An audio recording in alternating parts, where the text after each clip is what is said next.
하나님, 이 새벽에 우리를 불러주셔서 주님께 예배할 수 있는 은혜 주심에 감사합니다.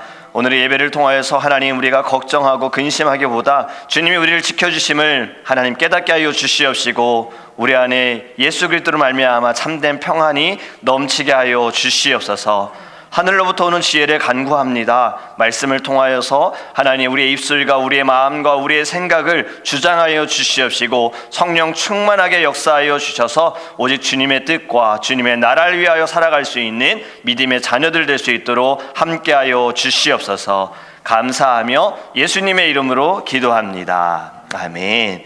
오늘 우리에게 하나님의 말씀은 빌립보서 4장 4절에서 9절입니다. 빌립보서 4장 4절에서 9절입니다. 제아전성경책은 신약성경 322페이지입니다. 빌립보서 4장 4절에서 9절입니다. 우리 함께 읽도록 하겠습니다. 주 안에서 항상 기뻐하라. 내가 다시 말하노니 기뻐하라. 너희 관용을 모든 사람에게 알게 하라. 주께서 가까우시니라. 아무것도 염려하지 말고 다만 모든 일에 기도와 간구로 너희 구할 것을 감사함으로 하나님께 아뢰라. 그리하면 모든 지각에 뛰어난 하나님의 평강이 그리스도 예수 안에서 너희 마음과 생각을 지키시리라. 끝으로 형제들아, 무엇에든지 참되며 무엇에든지 경건하며 무엇에든지 옳으며 무엇에든지 정결하며 무엇에든지 사랑받을 만하며 무엇에든지 칭찬받을 만하며 무슨 덕이 있든지 무슨 기림이 있든지 이것들을 생각하라. 너희는 내게 배우고 받고 듣고 본 바를 행하라. 그리하면 평강의 하나님이 너희와 함께 계시리라. 아멘. 할렐루야. 오늘의 말씀을 통해 하나님께서 우리들에게 믿음을 더욱더 강하게 하실 줄 믿습니다. 하나님의 마음과 하나님의 뜻을 깨달아서 이 땅에서도 우리가 천국의 삶을 누리게 될 줄 믿습니다. 오늘의 본문 우리가 읽은 말씀은요, 바울이 빌립보 교회 성도들에게요, 교회 안의 갈등을 해결하기 위해 어떻게 해야 할 것인지에 대한 행동 지침을 알려주는 것입니다. 첫 번째로 말하고 있는 것이 4절에 보면 주 안에서 항상 기뻐하라. 내가 다시 말하노니 기뻐하라입니다. 여러분, 바울이 빌립보서 여러 곳에 보면요, 기뻐하라라고 계속해서 강조하고 있습니다. 그 이유, 강조하는 이유가 무엇입니까? 왜 반복해서 이야기를 합니까? 그만큼 중요하다라는 거예요. 항상 기뻐하라라고도 말씀하고 있잖아요. 우리는 늘 기뻐해야 합니다. 그런데 그게 쉬운가요? 항상 기뻐하는 것이 쉽진 않습니다. 기뻐하는 사람들의 얼굴은 어떻습니까? 우울합니까? 어둡습니까? 아니죠. 기뻐하는 사람들은 늘 얼굴에 미소가 있고 입술에 찬양이 있어요. 보면 우리도 그냥 기분이 좋을 정도로 그 기쁨이 결국에는 얼굴로 나타나는 거잖아요. 제가 결혼식을 이제 하면서 웨딩 촬영 때 쉽지 않았던 것이 무엇이었을 것 같으세요? 사진 찍을 때 웃는 거예요. 계속 웃어야 되잖아요. 나중에는 여기 볼이 막 덜덜덜덜 떨릴 정도로, 경련이 날 정도로 굉장히 힘들었어요. 한국에 가서도 웨딩 촬영을 하는데 새벽에 가가지고 뭐 헤어하고 메이크업 하고 나서 아침에 시작이 된 게 나올 때는 어두울 때 나오는 거예요. 하루 종일 웨딩 촬영을 하면서 진짜 체력 싸움이기도 하고, 무엇보다 이 얼굴, 웃음에 그 미소를 지어야 된다라는. 근데 제가 그때 무슨 생각을 했냐면, 내가 잘 안 웃는 사람인가 생각하는 거예요. 우리도 근육을 안 쓰다 쓰면 힘들잖아요. 얼굴도 그렇더라고요. 이 얼굴의 근육도 내가 항상 미소를 짓고 웃으면 사실 그렇게 근육에 경련이 일어나지 않을 텐데, 하루 종일 한번 웃어보려고 하니까 그게 얼굴에 약간의 힘듦이 온 거예요. 한 호텔 매니저로 일하는 분 인터뷰하는 것을 보았어요. 인터뷰 때 질문을 이렇게 하더라고요. 어떻게 항상 그렇게 웃을 수 있으세요? 라고 물어보는 거예요. 그분들이 웃는 연습이 있더라고요. 무슨 헤르메스 하면서 이렇게 헤르메스 뭐 이렇게 하면서 웃더라고요. 스 하면서. 항상 그분들은 식당에서도 손님들을 대할 때, 또 대기할 때에도 항상 얼굴에 미소가 있는 겁니다. 스튜어디스, 모든 나라의 스튜어디스들이 다 웃진 않지만 우리나라가 굉장히 친절하다라고 사람들이 많이 알고 있잖아요. 그분들도 보면 어떻습니까? 항상 얼굴에 웃음이 있어요. 여러분, 우리도 내 안의 기쁨이 얼굴로 나타나기를 간절히 원합니다. 바울이 여러분 표정이 사람들에게는 편지로는 기뻐해라 기뻐해라 하면서 바울의 얼굴에 근심이 있었을까요?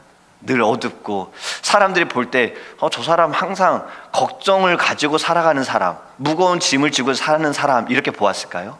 만약에 그렇게 보였다면 사실 바울의 말이 큰 효력이 없었을 겁니다. 저희가 설교학을 배우면서 교수님이 강조했던 것이, 또 책에서도 이야기하는 것이 말씀을 전한 대로 살라라는 거예요. 어떠한 말씀을 전하는 것도 중요하고 어떻게 말씀을 전하느냐도 중요하지만 제일 가장 중요한 것은 말씀을 전한 대로 네가 먼저 살아라예요. 말씀으로 너가 그 삶이 너의 삶에 먼저 적용이 돼야 된다는 거예요. 근데 말씀을 전하는 것과 삶이 다를 때는 어떻습니까? 성도님들도 가끔은 시험 들 때 있잖아요. 어려울 때 있잖아요. 근데 여러분, 이것이 이제 교회로 생각을 해보면 세상의 사람들이 우리를 볼 때, 성도들을 볼 때 같은 마음일 거예요. 저분은 분명 교회를 다니시는 분인데, 저분은 분명 늘 예배에 열심이고 주님을 사랑한다라고 말씀하시는데, 그분의 삶이 말하는 것과 다르게 느껴질 때는 그분들도 예수님을 믿는 것이, 교회를 다니는 것이 뭐 크게 다를까라는 생각을 할 수가 있다는 거죠. 바울은 본인이 말을 하면서 본인이 그 삶에 늘 적용이 있었던 겁니다. 바울의 얼굴에는 기뻐하라라는 말씀을 그가 나타낸 것처럼 얼굴에도 그 모습이 나타났다라는 거죠. 여러분, 우리는 상황이나 환경을 따져가 보면 사실 웃을 일은 별로 없어요. 여러분, 한번 여러분들의 어제를 생각해 보시고 또 한번 지난 한 주를 돌아보실 때 소리내면서 깔깔대면서 웃어본 적이 있으신가요? 저도 이 말씀을 준비하면서 생각을 해보니까 그렇게 기억나는 게 없어요. 가끔 대화하다가 뭔가 웃기는 포인트가 있어서 웃는 경우는 있었지만 그 외에는 혼자 있을 때도 별로 그렇게 웃는 것 같지도 않고, 여러분, 이제 우리는 좀 자주 웃었으면 좋겠어요. 웃는 자에게 복이 온다고 말합니다. 우리가 생각하는 건 복 있는 사람이 웃는다고 생각을 하는데 사실 관점으로 보면은 웃는 자들에게 복이 온다라는 거예요. 저는 이것이 성경의 바탕이지 않을까 생각을 하는 거예요. 기뻐하는 자들은요, 늘 그냥 웃을 수밖에 없어요. 어떻게든 늘 기뻐하는 거예요. 항상 기뻐하라라는 것은 너가 어려움 가운데 있을 때에도, 고통 가운데 있을 때도, 아픔 가운데 있을 때도 기뻐하라입니다. 여러분, 어떻게 그럼 기뻐할 수 있겠습니까? 조건을 따져갈 것이 아니라 내가 기뻐해야 할 이유를 찾아보면 돼요. 그 이유는 또 내 환경을 통해서 얻는 것이 아니라 나를 구원하신 예수 그리스도를 바라볼 때 우리는 기뻐할 수밖에 없는 것입니다. 여러분, 우리 십자가의 사랑을 늘 생각했으면 좋겠어요. 그렇다면 그분으로 인하여서 내가 받은 은혜에 너무나도 이것이 만족되어지고 감사가 되어지고 이로 인하여 천국의 소망을 갖는 것이 우리 안에 기쁨으로 넘쳐나기를 주님의 이름으로 축복합니다. 그래서 오늘 말씀하기를 항상 기뻐하라, 내가 다시 말하노니 강조하는 거예요. 다시 말한다. 주 안에서 기뻐하라. 우리 모두 다 주님 안에서 기뻐하며 얼굴에 늘 웃음이, 에르메스가 아니라 할렐루야라는 이러한 마음이 있기를 간절히 원합니다.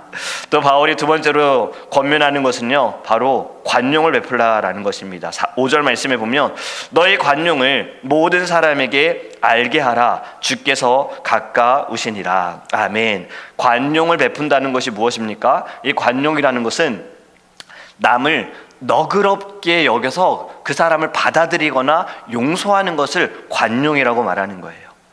이 관용을 지금 어떻게 하라고 말합니까? 5절에 모든 사람에게 알게 하라라는 거예요. 이거는 지금 억지로라도 의지적으로라도 너가 관용을 베푸는 것을 다른 사람들이 알게 하라라는 겁니다. 여러분, 사랑의 마음도 이제 제가 내일 모레 말씀을 준비하면서 이 사랑이라는 것도 감정이라고 우리가 생각을 하지만 사랑은 또 표현이잖아요. 행동이잖아요. 나타내야 되는 거잖아요. 근데 우리 남자분들, 특히 대한민국 동방 예의지국에서 자란 남자분들은 사랑을 잘 표현하지 않아요. 아내에게도 자녀에게도. 그래서 이런 얘기도 있잖아요. 말하지 않아도 알아요 라는 말이 있는데 사실 모릅니다. 말해야 아는 거잖아요. 그것처럼 여러분, 관용도 나타내야 되는 거예요. 내가 너무나도 사랑해서 누군가를 받아들이기도 하고 용서하는 마음이 있다라는 것이 보여져야 한다는 겁니다. 그 이유가 또 무엇입니까? 주님께서 곧 가까이 오시기 때문이에요. 여러분이 관용을 반대로 생각해 보면 내가 누군가를 받아들이지 못하는 거고 내가 누군가를 용서하지 못하는 거예요. 여러분, 용서를 하는 것과 하지 못하는 것은 완전 다른 이야기예요. 하지 못하는 사람이 더 힘들지 않습니까? 용서를 못하는 이유가 무엇입니까? 내가 그 사람의 잘못이나 실수를 받아들이지 못하기 때문인 거예요. 근데 그거를 늘 내가 가지고 있으면 나만 힘든 거예요. 어쩌면 그 사람은 자기가 한 행동이나 말에 대해서는 전혀 생각하지도 않을 수 있는데 우리는 늘 생각하고 있는 거예요. 이 정신학자들도 이야기하기를요, 너를 위해 용서하라라는 이야기가 있어요. 너의 정신 건강을 위해, 너의 상태를 위해, 마음 상태를 위해 용서하라는 이야기가 있습니다. 왜냐하면 계속해서 되뇌이고 되새길수록 내 안에 화가 계속해서 일어나기 때문이에요. 그렇기 때문에 용서해라. 근데 성경은 이것보다 더 나아가서는 무엇을 말하고 있습니까? 우리도 용서를 받은 자이기 때문에 너도 용서하라라고 예수님이 말씀하셨습니다. 에베소서 4장 32절을 말씀을 제가 세번역 성경으로 읽어드리면요, 서로 친절히 대하며 불쌍히 여기며 하나님께서 그리스도 안에서 여러분을 용서하신 것 같이 서로 용서하십시오. 아멘. 우리가 주기도문에서 말씀하기를, 우리가 항상 기도하기를, 죄를 사하여 준 것 같이 나의 죄를 용서하여 주옵소서. 내가 누군가를 용서한 것처럼 나를 용서해달라는 고백이잖아요. 관용이라는 것은 받아들이고 사랑을 나타내는 것입니다. 이것이 여러분, 다시 오실 예수님을 기다리는 성도의 덕목 중에 가장 중요한 것 중에 하나라고 여러분들이 생각하셔야 됩니다. 이 관용은 교회 안에서부터 시작이 되어서 교회 바깥으로 나아가야 하는 거예요. 그래서 세상의 사람들이 볼 때 교회는 용서가 있는 곳, 사랑이 넘치는 곳으로 보여져야 되는 거잖아요. 근데 세상의 사람들이 보면 교회를 어떻게 봅니까? 지금은 늘 문제가 있는 곳, 분쟁이 있는 곳, 그냥 힘든 사람들이 모여 있는 곳, 이렇게 보는 거예요. 여러분, 물론 그것도 틀린 얘기는 아니겠지만 언제까지 우리 그렇게만 사람들에게 보여줘야 할까요? 우리는 여기를 이제 뛰어넘어야죠. 문제가 있으나 말씀을 통해서 해결받은 사람들, 어려움 가운데 있으나 예수 그리스도의 사랑을 품고서 그 어려움도 감사로 받아들이는 사람들, 이렇게 세상의 사람들이 봐야 교회 가보고 싶다라는 마음이 들겠죠. 하나님이 누구인지, 예수님이 누구인지 궁금해할 수 있겠죠. 그런데 늘 문제만을 보면, 아니 나는 세상에 살아가면서도 힘든데 굳이 뭐하러 주일날 교회 가서 그 문제 속에 내가 들어가야 되느냐라고 사람들이 생각하는 거예요. 여러분, 우리는 이 생각을, 이 고정관념을, 이 선입견을 바꿔야 하는 겁니다. 그러기 위해선 관용을 베풀어야 합니다. 그것이 교회 안에서부터 나아가 세상 가운데 흘러가야 될 줄 믿습니다. 여러분, 복음을 전하는 것에 가장 중요한 것이 무엇입니까? 전도함에 있어서, 선교함에 있어서 가장 중요한 것이 무엇입니까? 재정일까요? 방법일까요? 아닙니다. 마음이지요. 사랑의 마음이지요. 사랑하는 마음이 있어야, 저 영혼을 어떻게든 살리고자 하는 애통하는 마음이 있어야 나아가서 복음을 전할 수 있잖아요. 마음이 있는 사람들은요, 방법과 스킬을 먼저 생각하지 않습니다. 마음이 큰 자들은 어떻습니까? 항상 먼저 앞서 나가잖아요. 그 마음이 너무 크기 때문에. 부모들이 자녀를 때로는 다그치기도 하고, 때로는 잔소리도 하고, 옳은 길로 가게 하기 위해서 때로는 훈계도 하는데, 때로는 너무나도 이 마음이 앞서다 보니까 실수가 있는 거잖아요. 자녀를 너무 사랑하기 때문에 안 돼 하다 보니까 나도 모르게 그것이 감정적인 표현으로 자녀들이 느낄 때도 있는 거잖아요. 여러분, 마음이 큰 자들은요, 늘 행함이 그렇게 나타나는 거예요. 이것이 우리는 영혼을 사랑하는 마음으로 나타났으면 좋겠어요. 내가 전도할 수 있을까? 내 성격이, 난 내성적인데, 난 다가갈 수 없는 사람인데, 이것이 아니라 내 마음에 예수님의 사랑이 너무 커서 저 영혼을 살려야겠다는 마음이 있다면 어떻게든 하겠지요. 어떠한 방법을 써서든 하겠지요. 어떻게든 주님 앞에 엎드리겠지요. 여러분, 오늘 8절의 말씀도 이렇게 말씀하지 않습니까? 형제들아, 무엇에든지 참되며 무엇에든지 경건하며 무엇에든지 옳으며 무엇에든지 정결하며 무엇에든지 사랑받을 만하며 무엇에든지 칭찬받을 만하며 무슨 덕이 있든지 무슨 기림이 있든지 이것들을 생각하라. 아멘. 무엇을 하든 그 무엇이든 참되고 경건하고 옳고 정결하고 사랑받을 만하고 칭찬받을 만한 것들을 생각하라라고 말씀하고 있는 거예요. 여러분, 죄인된 우리를 구원하신 예수님의 사랑이 우리가 무엇을 하든 우리가 어떤 자리에 있든 주님은 우리를 사랑하시는 것이 변함이 없습니다. 내가 뭐 실수했고 내가 죄를 지었다고 해서 나를 사랑하는 것이, 주님이 나를 사랑하는 것이 막 작아지고 약해지는 것 아니에요. 그것처럼 동일하게 우리도 십자가의 길을 가기를 결단했다라면 우리도 예수님처럼 사랑해야 하는 거예요. 사랑하는 것, 누군가를 사랑하는 것, 이 세상을 바라볼 때 보여지는 것에 따라서 나의 마음이 막 작아지고 사랑의 마음이 줄어드는 것이 아니라 변함없이 어떻게든 무엇이든지 참되고 옳고 그 모든 것이 다 정결하여지는 마음으로 우리 주님의 사랑을 나타내는 저와 여러분이 되기를 간절히 원합니다. 그것이 지금 바울이 빌립보 교회의 그 문제를 해결하기 위해서 가르쳐주는 방법입니다. 관용을 베풀어라. 그것은 사랑으로 너희들이 나아가라라고 말씀하고 있어요. 마지막은 또 어떤 말씀입니까? 염려하지 말라라는 겁니다. 오늘 읽은 말씀에 아무것도 염려하지 말고 다만 모든 일에 기도와 간구로 너희 구할 것을 감사함으로 하나님께 아뢰라. 아멘. 어떤 책에 보니까요, 염려에 대해서 이렇게 표현을 하더라고요. 염려라는 것은 성도의 영적인 힘을 약화시키는 것이고 하나님께로 나아가는 길을 방해하는 것이고 하나님 안에서 누릴 수 있는 축복을 빼앗아가는 것이 바로 염려다라고 말합니다. 여러분, 이 말에 동의하십니까? 좀 공감이 되십니까? 정말 그렇지 않습니까? 걱정한다고 문제가 해결되어지는 것 절대 없음에도 불구하고 우리는 늘 걱정과 염려 가운데 살아갑니다. 이 코리 텐 붐이라는 사람도 이런 이야기를 했어요. 걱정은 내일의 문제를 없애주지 못한다. 오늘의 능력을 빼앗아갈 뿐입니다. 저는 이 글을 보면서 정말 그래요. 걱정하다 보면 오늘 내게 주어진 시간을 빼앗기더라고요. 정말 내가 해야 할 것이 있고 어쩌면 내가 하나님께서 주신 오늘의 하루 감사함으로 살아가도 정말 부족한 시간일 수 있는데 걱정하다 보니 그냥 오늘 하루 지나가 버려요. 근데 걱정만 하면 그냥 시간만 빼앗기는 것도 아니잖아요. 우리의 마음도 힘들어지고 우리의 건강도 약해지는 거예요. 세상의 질병들 1순위가 뭐라고 합니까? 스트레스 때문이라고 그러잖아요. 스트레스는 왜 받는 겁니까? 걱정과 염려 때문이잖아요. 근심이 되어지니까. 여러분, 우리는 이 세상에 살아가면서 염려할 수밖에 없는 나약한 존재이기는 해요. 다 우린 염려할 수밖에 없어요. 근데 더 중요한 것은 이 염려함을 받을 때 내가 어떻게 이것을 받아들이느냐, 어떻게 내가 이것을 반응하느냐에 따라서 진정한 하나님의 자녀로 살아가고 있는지 아니면 세상의 사람들처럼 반응하는지를 깨달을 수가 있는 겁니다. 세상의 사람들은 염려가 다가올 때 어떻게 그들은 반응합니까?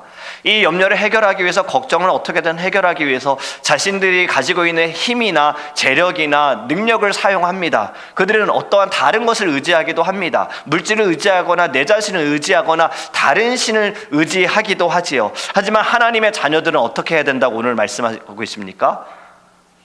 네, 염려하지 말아라. 염려가 올 때 모든 일에 기도와 간구를 해라. 그리고 또 어떻게 하라고요?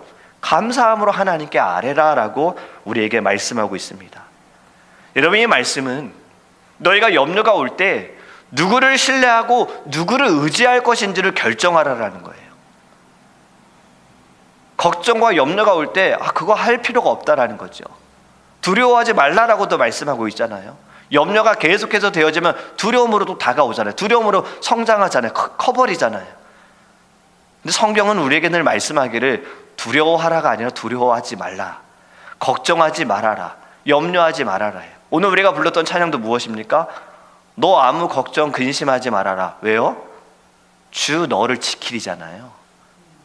하나님이 너희를 지키실 것인데 왜 너희들은 걱정하고 염려하느냐죠. 무엇을 먹을지 무엇을 마실지 무엇을 입을지도 너희들이 염려하지 말라라고 말씀하잖아요. 이것은 결국에는 우리의 삶에 필요한 것들인 거예요. 우리는 사실 이것 때문에 일하고 있는 건 아닙니까? 일을 해서 돈을 벌어야 입을 것을 갖고 지낼 것을 우리가 계속해서 지낼 수가 있는 거고 먹을 것을 가질 수가 있는 거잖아요. 그렇다 일하지 말라는 말씀이 아니라 가장 중요한 것이 무엇인지를 우리에게 가르쳐 주시는 거죠. 이 모든 거 하나님께서 너를 위하여 다 준비하셨고 예배하셨는데 너희가 만약 걱정하고 염려할 것이 있다면 무엇이라고요? 하나님의 나라와 하나님의 뜻이라는 거예요. 여러분, 우리는 거룩한 이 염려가 있었으면 좋겠어요. 거룩한 염려는 무엇이겠습니까? 주님 분명히 다시 오신다 하셨는데 주님 오셨을 그때 분명 우리는 심판대에 설 것인데 그때 나에게 주님이 물으신다면 나는 어떠한 대답을 할 것인가에 대한 거룩한 염려, 이 질문, 이것이 우리 안에 있었으면 좋겠습니다.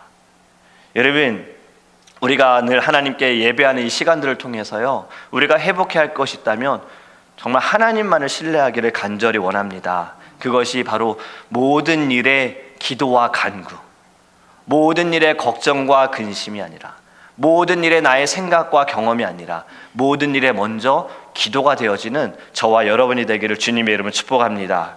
여러분, 기도하는 사람은요 다릅니다. 달라요. 어떠한 문제가 오더라도, 어떠한 염려가 오더라도요, 기도하는 사람들은요 그 무게를 다르게 느낍니다. 같은 염려이고 같은 숫자의 근심일지라도 기도하는 사람들은 이것을 그 숫자처럼 받아들이지 않는 거예요. 왜냐하면 오늘 말씀처럼 감사함으로 받는 거예요. 감사함으로 하나님께 간구하는 거지요. 하나님의 능력 안에 있는 사람들은요, 이 모든 어려움도 큰 걱정도 다 작은 일로 받아들이게 되어집니다. 기도의 사람들은 이 염려를 뛰어넘어서 역사하시는 하나님의 위대하심을 바라보기를 간절히 원합니다. 기도의 능력을 우리가 주님께 기도할 때, 새벽마다 부르짖을 때 체험했으면 좋겠어요. 우리에게 주신 기도의 제목들, 우리를 하나님께서 먼저 부르셔서 기도의 사람으로 세우신 것, 이 모든 자리를 통해서 성령의 열매가 맺어지기를 원합니다. 그러하기에 먼저 우리가 모든 일에 기도와 간구하되 감사함으로 아랬으면 좋겠습니다. 이제는 세상의 사람들이 볼 때 걱정이 많은 사람, 근심이 많은 사람, 염려가 많은 사람, 두려움 속에 있는 사람이 아니라 기도하는 사람, 늘 기도함으로 승리하는 사람, 기도를 통하여서 저것을 어떻게 감당할 수 있지? 저건 너무 어려운 일 아닌가?